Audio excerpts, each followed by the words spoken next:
X22 Report Spotlight. Welcome. Oh, thanks for having me on the program, and Happy New Year to you and your audience. Yes, Happy New Year to you. Now, I wanted to start out with the Fed and what they've done. They've raised the Fed fund rate by 25 basis points, and a lot of people thought, this wasn't going to happen, and they finally did it. What effect does this have on the economy, or does it have any effect on the economy whatsoever?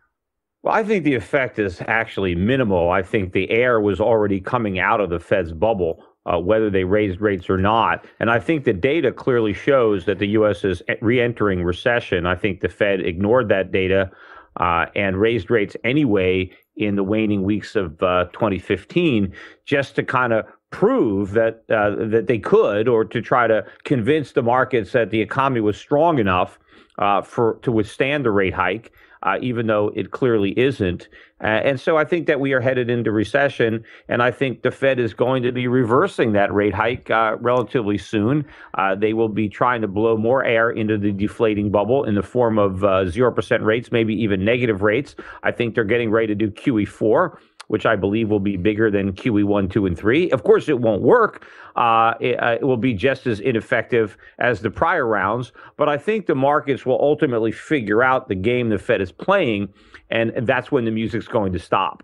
So you think right now that the Fed is going to reverse its decision? I mean, we know the ECB, they're pushing negative rates right now. We're hearing some of the Fed chairmen talking about negative rates. I mean, why do you think all of a sudden they're going to do about face and all of a sudden, turn around Well, the economy is going back into recession. I mean, I don't think it ever left recession. I don't think we've been measuring it properly. But even if you accept the government's numbers at face value, we've had a very, very mild and very long recovery, right? This is the weakest recovery ever, and it's one of the longest recoveries ever. And it's required the largest dose of monetary stimulus in history to produce it. Now, the Fed has already withdrawn a lot of that stimulus. They're no longer doing quantitative easing, and now they're raising rates. And what stimulus giveth, it taketh away, right? I said a long time ago, you live by QE, you die by it. And so now that the Fed is trying to remove all of the props that it erected beneath the economy and the markets, everything is starting to implode. And the problem is, the Fed's policy didn't solve any of the underlying problems that the economy had. It simply prevented those problems from being solved, and we kicked the can down the road, and now we're catching up to the can, and now we're going to find out that the problems that led to the '08 economic crisis are now bigger than they were prior to that crisis. And so now we've got a larger crisis that is about to unfold as a direct consequences of what the Fed did to delay the pain. But I still believe that they haven't learned their lesson. And when they're facing another crisis, they will prescribe the same medicine, which is cut interest rates and print money. That's all they've ever done. And so why should we be surprised if they do it again? You're right. I mean, all the economic data that's coming out of the U.S. government and the Fed really doesn't show the economy doing well, even though they're continually telling us that it's improving. I mean, they're telling us what that... evidence? The only evidence they have that it's improving is that the stock market went up. Well, it stopped going up. The market was down in 2015. And so far, the first trading day of the year, as I'm speaking to you, the Dow's down 450 points. This has got to be the worst back-to-back, last trading day of the year, first trade day of the year in the history of the stock market, point-wise. And so we're not getting off to a good start. But the economic data has been horrible. Look at the data we got on the last day of the year on the Chicago PMI. The worst since 2009, a horrible number. We got more bad numbers today. ISM manufacturing, construction spending, bad numbers, weaker than expected, negative numbers. We've been getting numbers like this for most of last year. All the Fed's got to point to is that the unemployment rate is low. But who cares? That doesn't tell you where the economy is going. That tells you where it's been, because that's a lagging indicator. I think a lot of the jobs that were created in the last 2 years are going to be lost in 2016. Meanwhile, a lot of the jobs were not much to brag about anyway. They were part-time jobs. They were service sector jobs. They were low-paying jobs. And the biggest reason the unemployment rate went down is because so many people left the labor market because they knew they couldn't find a job. So it wasn't that we had a vibrant economy. The unemployment rate went down because the economy was so lousy. A lot of people, just left the the labor market entirely. I mean, they're telling us the unemployment's at 5%. They're telling us that everything is fine. How possibly can the holiday retail season do well with people not working? Oh, well, I don't think it did well. And in fact, going into the holiday season, the inventory to sales ratio, which is, how much stuff businesses have on their shelves relative to what their customers are buying, that level was the highest since the Great Recession. And what does that mean? That means that that businesses bought too much stuff because they overestimated the ability of their customers to afford what they were stocking up on. But a lot of the GDP growth we got last year was the result of the inventory build. But obviously that was a mistake because businesses never should have accumulated those inventories, which means most of that GDP growth never should have happened. And so in 2016, companies are not only going to stop buying, but they're going to start liquidating these inventories, which means GDP could collapse. In fact, I think there's a good chance that the GDP in the fourth quarter of last year could come in below 1%, which would mean that the entire year of 2015 would have been the weakest year of GDP growth of the entire so-called recovery. And I think there's a good chance that the first quarter could come out negative, which means we're already technically in another recession. And meanwhile, the Fed just finally started to raise rates just as the recession began. Do you see more layoffs, more store closings? Do you see this happening in 2016? Well, absolutely. I think we're going to see a lot of layoffs because a lot of people were hired that shouldn't have been hired. Just like businesses made a mistake and bought too much inventory, they hired too many people. And of course, a lot of people they hired were part-time anyway. And so they're going to be shedding a lot of these. I do think a lot of stores are going to be closing. Certainly, too, a lot of Americans who are shopping are shopping online. And so that puts even more pressure on the brick and mortar guys. And a lot of these states and cities were dumb enough to raise the minimum wage in January of this year. And so you add higher mandated labor costs for unskilled workers, higher healthcare costs thanks to Obamacare, other insurance rates going up or utilities or different things. I mean, it's just getting harder and harder for people to stay in business anyway. So I do think we're going to see more closings. In fact, over this entire recession, we've seen more businesses shut down than start up. Which is, unheard of really in American history. And also, this is supposedly the first recovery ever where the average American is worse off at the end of the recovery than he was at the beginning. Real wages are going down. Median household net worth is going down. The home ownership rate is now the lowest in almost 50 years.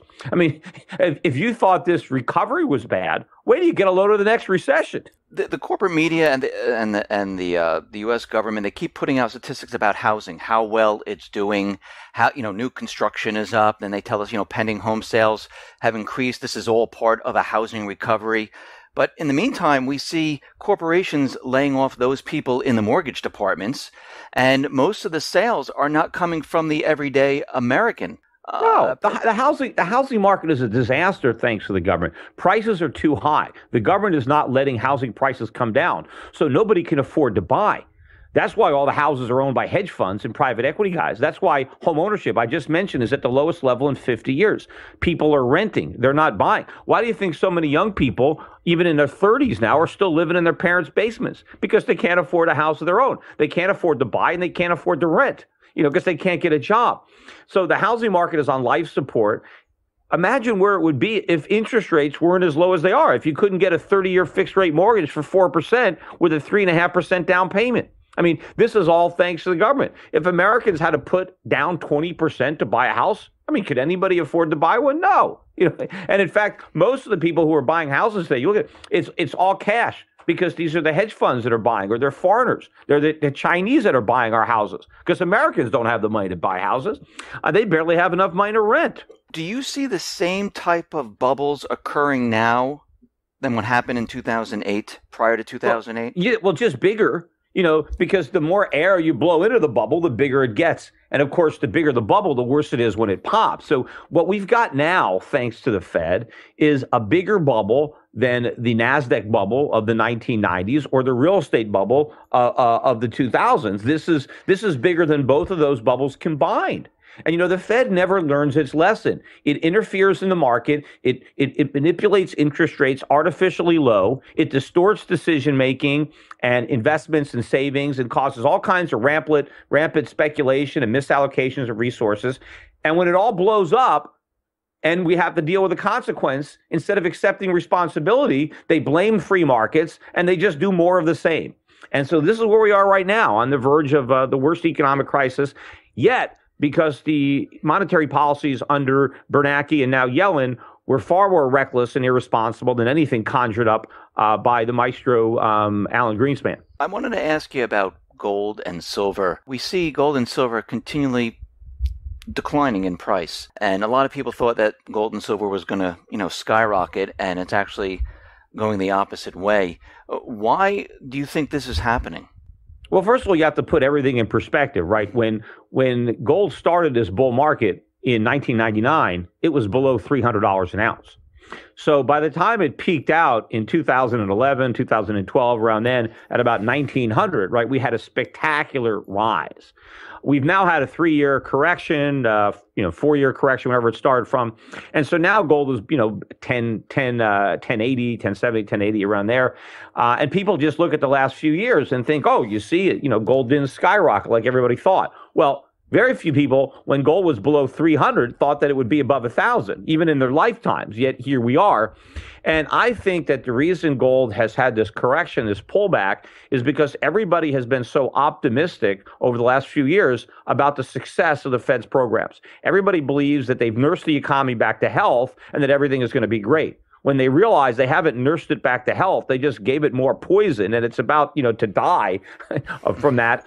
When they realize how much worse the economy is now, thanks to the Fed, that the Fed hasn't solved the problems but made them worse, I think gold's going to have another leg up. I think gold's going to many thousands of dollars an ounce. I mean, I've always said 5,000 as a target, and I think that's probably conservative relative to where it might go.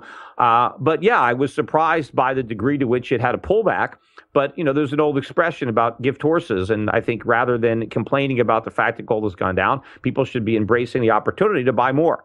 Because had it gone straight up, then people would have a lot less of it than they have the opportunity of having now, given the fact that we've had this decline based on speculators who have no idea what they're doing. Right? The people that are selling gold are the same people who are buying the .com stocks. They're the same people who are buying subprime mortgages. Right? Those trades didn't work out very good, and neither is shorting gold. Now, the IMF came out, and to me it was kind of strange, because normally they tell you the economy is going to be improving, global GDP is going to be like 3%, but they came out with information about the global economy that will be slowing dramatically in 2016. And when I hear this, I hear that means it's going to be a lot worse than what they're saying. And I think they're kind of trying to lead us into what is actually coming, where the economy is falling apart. Do you see the same type of thing? I mean, why do you think the IMF came out with that type of prediction? I don't know why the IMF does whatever they do, and I don't put too much stock into their forecast, but I do think that they are right in that the economy is weak, but I think they're wrong in anticipating what's likely to happen, because I think the Federal Reserve is going to abandon its tough talk on raising rates. I think it's going to re-embrace quantitative easing and maybe even negative interest rates. And so I think the dollar is going to turn around. I think the dollar is going to fall, maybe precipitously.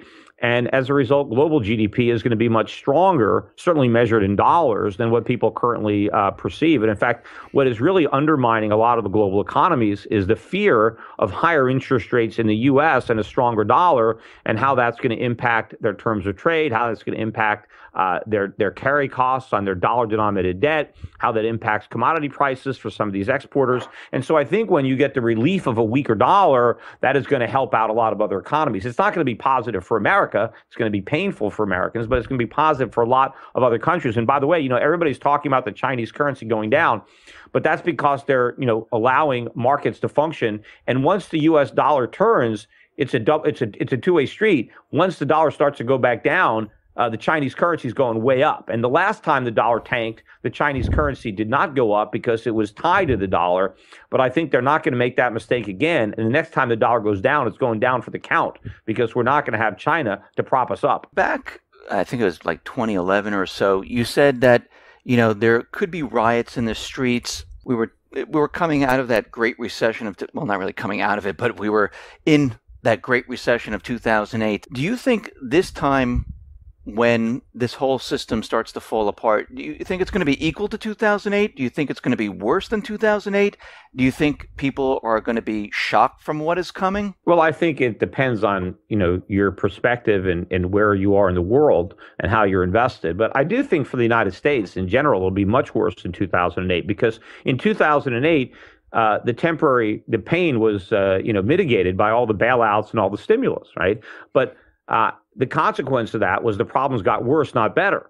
And so this time around, I think we're going to have to deal with the full force, and there's going to be no way to medicate the pain away, because the government's not going to be able to bail anybody out, because the crisis, I think, is going to be in government with our currency and our debt. And so I think the way it impacts the average American is going to be much greater. I mean, certainly, if you were speculating in real estate, or you were in the stock market, 2008 was a very painful year because stocks went down and real estate prices went down. But if you didn't have any stocks and you didn't have any real estate, it wasn't that bad for you. I mean, some people lost their jobs, but not everybody. A lot of people still had jobs, and so stocks got cheaper if you wanted to buy them, or real estate prices went down a bit if you wanted to buy a house. So it wasn't so bad. And meanwhile, the dollar got stronger. So, the price of gas went down initially. Oil prices came down initially from where they were, and, some people benefited. But I think next time around, it's going to be a collapse in the value of the dollar, which is going to hurt everybody, because I think it's going to mean that prices are going to be a lot higher for the average American. Their standard of living is going to plunge. I think we're going to have more layoffs next time around than last. And so I think for the standard of living of typical Americans, it's going to be a much bigger event than it was in 2008. I mean, maybe the stock market won't go down as much. It probably won't go down as much. But it's going to feel like it when you start, measuring what you can buy with the money in your stock portfolio, when you start to see the cost of living going up. But I don't think it will be as bad in other countries, because what made it so bad globally was the strength of the dollar. But if the dollar weakens, if people, react this time by selling the dollar instead of buying it, then I think that's going to mitigate the damage globally. And in fact, a lot of people are going to benefit from the weak dollar, because their own currencies are going to be rising. And so a lot of consumers in other countries are going to be the beneficiaries of a rising standard of living as the purchasing power of their savings and their paychecks go up. So what will the United States look like at that point? I mean, if everything starts to fall apart, prices get higher, our way of life, I'm assuming, completely changes from what we had once before. Well, we just don't buy as much stuff. I mean, Americans just don't, buy things. We just, and we probably don't need to buy a lot of things, because we have a lot of stuff already. We don't have to keep buying, new cell phones every time a new model comes out. I mean, the ones that were made 4 or 5 years ago, they still work. I mean, so people are going to stay with their phones. You don't have to keep buying new wardrobes. I mean, your clothes, you have enough clothes. You don't have to keep buying new ones and buy the latest fashion, just, how much you need. And I think people are going to keep driving their cars. I mean, we've had a big rush. Everybody's bought new cars in the last few years with cheap government financing. So people are going to drive their cars for 10 years or 20 years. So people are going to find ways of fixing things instead of throwing them away and buying new stuff. But it's going to be a lot more difficult. People are going to have a harder time, paying for their electric bills. And so they're not going to use as much as electricity. People might not run their air conditionings or their heating as much. So people will open windows and wear sweaters and do things like that. More people will carpool. People will take in boarders. People will rent out rooms in their houses. And so it's not just your kids that are going to be living with you, but some strangers too, because people will delay making repairs. Because look, the standard of living is going to go down. And the question is, what is the government going to do? Is the government going to accept responsibility for creating this mess and help us get out of it by dismantling much of government, by cutting government spending, eliminating government programs, lowering taxes, so that we can dig our way out of this government hole? But there's also a good chance, judging by the popularity of people like Bernie Sanders, that we're going to go all in on socialism. They're going to blame this all on too much capitalism and too much greed, and that we're going to have even more government, which means we'll never get out of the hole. Basically, coming up, I mean, I'm going to ask you for a prediction. And let me throw this point in too. I forgot. I'm afraid that another thing that the government might do, as the dollar really starts to weaken and as prices really start to go up, they're going to put in price controls for things. And that means shortages. That means that there's going to be, rolling blackouts and long lines at gas stations and maybe even at supermarkets. I mean, because if the government tries to stop prices from going up legislatively, then they just create government shortages. And then you have black markets. Then if you want to buy anything, you got to buy it illegally, right? And of course, then you get all kinds of civil unrest. I mean, all kinds of things are probably going to happen as a result of this crisis that we're headed for. What you're describing, it sounds like a third world type of country. Well, I mean, in parts of America, it may look that way, at least for a while. I mean, look at some of the inner cities. Look at, it's unfortunate, the character, but this is what's happened in the nation where, everybody feels entitled to something for nothing. We've created this entitlement class with our welfare state, and there are a lot of people that think that they're owed a living, and they have a right to this and a right to that. And when they don't get what they believe they're entitled to, and they're looking for someone to blame, and there has certainly been, a lot of class warfare. We've certainly, been blaming, a certain class of people for our problems, and so there'll be people taking that to the streets.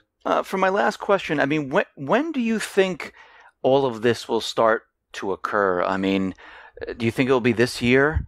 Do you think? Well, that is always a difficult thing to know, because it literally, there's all this false confidence still in the U.S. and in our financial institutions, in the Federal Reserve, in our government, and so. This our reputation, is taking a long time to vanish. I mean, people just believe in something, and to me, they should have figured it out a long time ago, but they didn't. So I don't know. I mean, whether or not it's going to happen in 2016 or if it's going to happen in 2017 or 2018, there's just no way to know.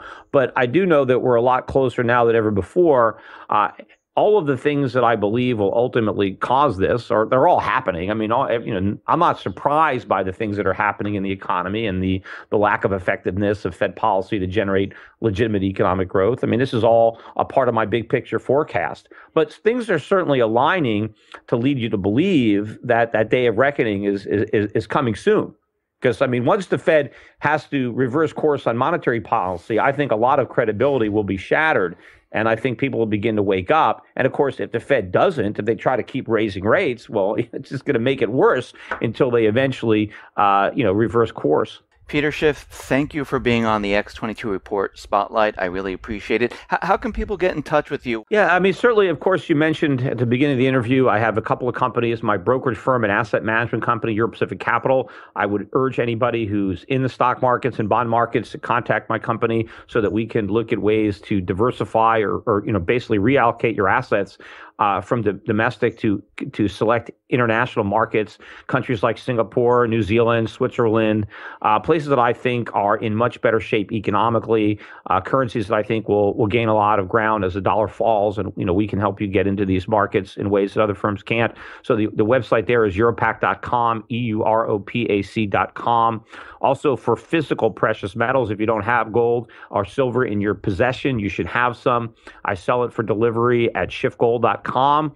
And, I'm not talking about numismatics or collectibles, but bullion, and we sell it and we mark it up very low.